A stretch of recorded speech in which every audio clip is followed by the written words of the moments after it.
Hello बच्चों, let's read this question. The question says, assertion, at a point in space, the electric field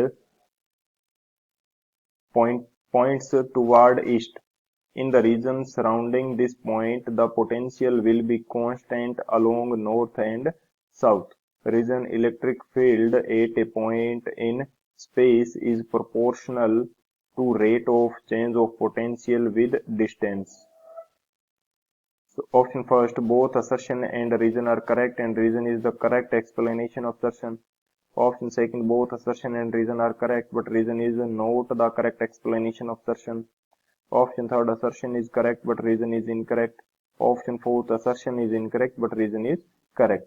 तो इस question के अंदर हमसे क्या बोला है, assertion के अंदर हमें बोल रखा है कि स्पेस के अंदर कोई पॉइंट है तो उसके ऊपर इलेक्ट्रिक फील्ड ईस्ट की तरफ है, तो इसकी सराउंडिंग जो होगी वहां पे पोटेंशियल कांस्टेंट रहेगा नॉर्थ एंड साउथ के अलोंग। रीजन हमें क्या दे रखा है कि जो इलेक्ट्रिक फील्ड होता है किसी पॉइंट के ऊपर वो प्रोपोर्शनल होता है rate of change of potential with distance के। बात करते हैं की कंसेप्ट की। की कंसेप्ट की यदि बात करें तो की कंसेप्ट के अंदर हम लोग डिस्कस कर लेते हैं कि इलेक्ट्रिक फील्ड एंड जो पोटेंशियल है किसी पॉइंट का उनके बीच में क्या रिलेशन होता है। तो किसी भी पॉइंट का जो इलेक्ट्रिक फील्ड है वो हम फाइंड आउट करते हैं minus dv upon d r से।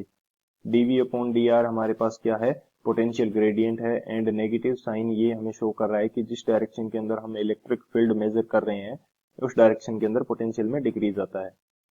सो एक तो ये की कंसेप्ट हो जाएगा हमारे पास। सेकंड की कंसेप्ट हमारे पास क्या है कि जो इलेक्ट्रिक फील्ड होता है ई, ये एक वेक्टर क्वांटिटी होती है। Electric field E is a vector quantity,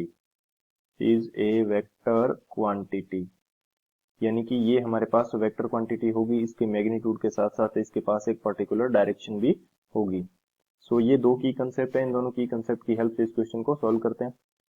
तो सॉल्यूशन की यदि बात की जाए, हमें क्वेश्चन के अंदर बोल रखा है कि स्पेस का एक पॉइंट है जिसके ऊपर इलेक्ट्रिक फील्ड की डायरेक्शन कहाँ है, ईस्ट की तरफ है।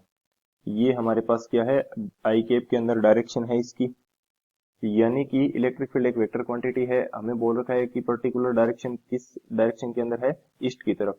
नॉर्थ एंड साउथ के अंदर हमारे पास जो इलेक्ट्रिक फील्ड होगा वो जीरो है, या मैं इसको बोल सकता हूँ कि ई एक्स है जबकि ई वाई कंपोनेंट ये हमारे पास जीरो है, यानी कि नॉर्थ एंड साउथ के अंदर इलेक्ट्रिक फील्ड नहीं है।